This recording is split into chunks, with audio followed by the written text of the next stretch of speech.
La lección anterior nos hizo empezar con uno de los temas más importantes del alemán. Y es importante por la gran influencia que tienen muchos otros temas. O sea, no nada más es ahorita en el que vamos a repasar, sino que se replica tanto en el alemán que es muy importante que nos aprendamos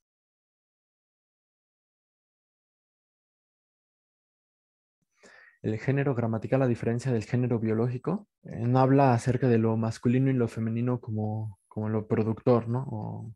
O esta combinación que se necesita para procrear como en la biología, sino más bien habla de un género gramatical. Género gramatical no es género biológico.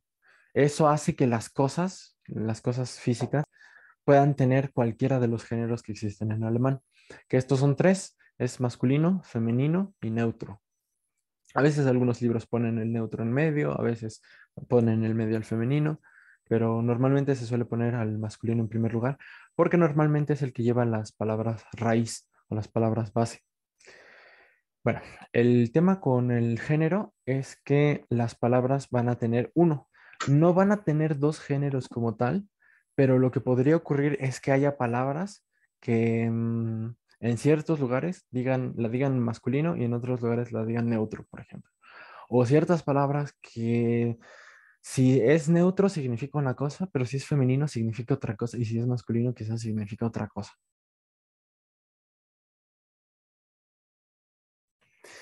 Entonces, el género es muy importante. ¿Por qué? Porque se va a reduplicar en otros temas en el alemán.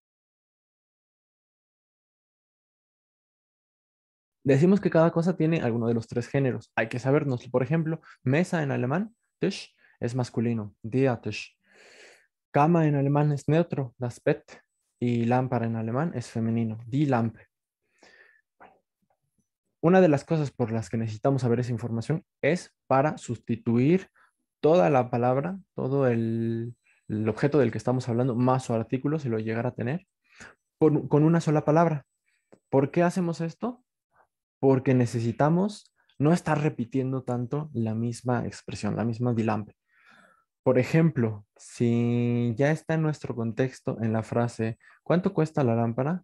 Wie viel kostet die Lampe?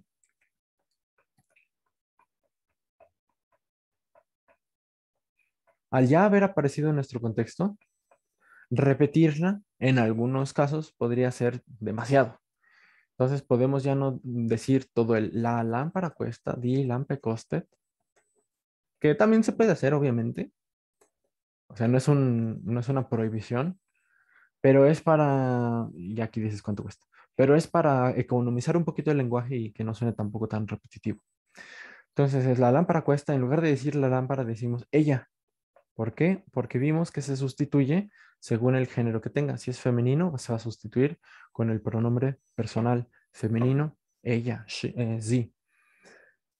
Después, si tuviéramos otro objeto en lugar de la lámpara, vamos a sustituirlo con el que le corresponda. Bueno, vamos a ver otro ejemplo. Aquí, en los que tienen, de los que tenemos aquí en el lado derecho, las expresiones, tenemos la tercera de ellas, la segunda de ellas sobre la mesa. Dice, der Tisch ist zu groß o zu klein.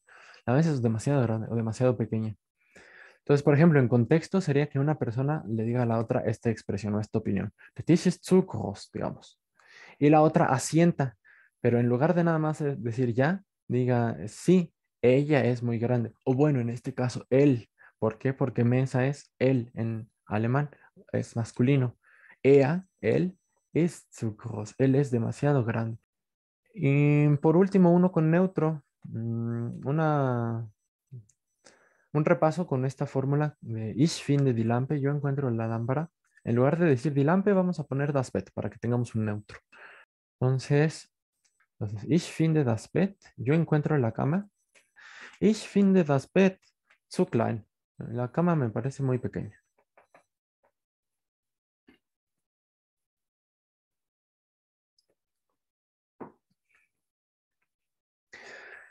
Entonces, digamos que esto lo vamos a poner en contexto. Digamos que una persona le pregunta a la otra, ¿cómo encuentras la cama? ¿Cómo te parece la cama? Y para hacer esa pregunta, bueno, aquí tenemos unas fórmulas, Pero estas fórmulas, si nos damos cuenta, están en preguntas sí o no, porque no tienen la W.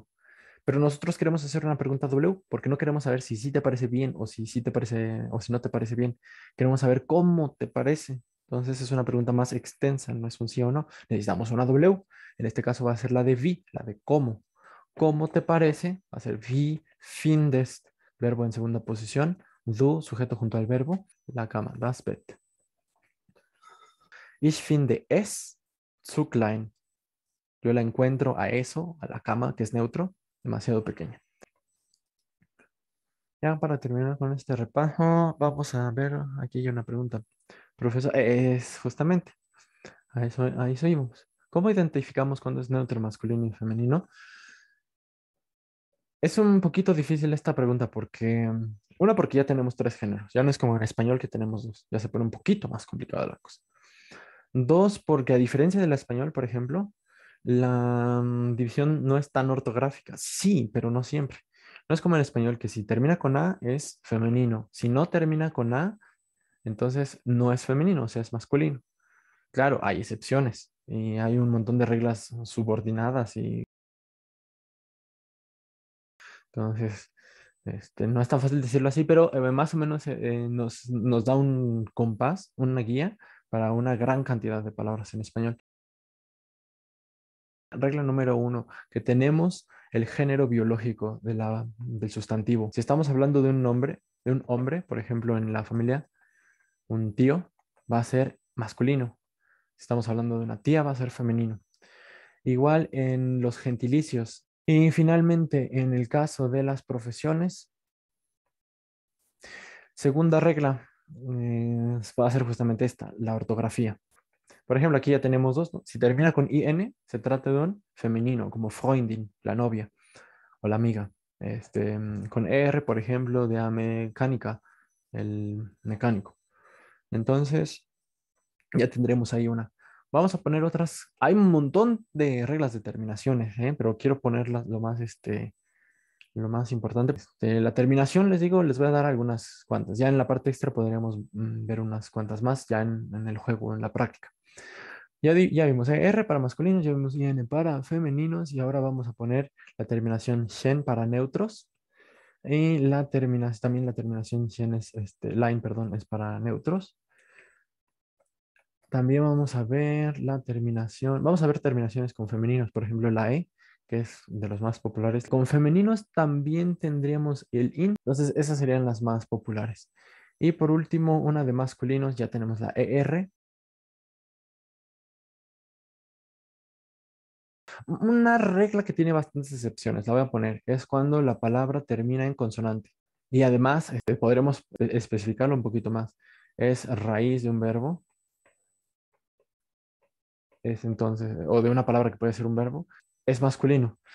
Y la última regla que les voy a dar, cuando tenemos una palabra de origen de préstamos internacionales, normalmente del inglés, suelen ser neutras. Aquí no hay terminaciones, aquí más bien es la palabra internet, cafetería, café, hotel, también taxi, también muchísimas palabras del griego y del latín, museo.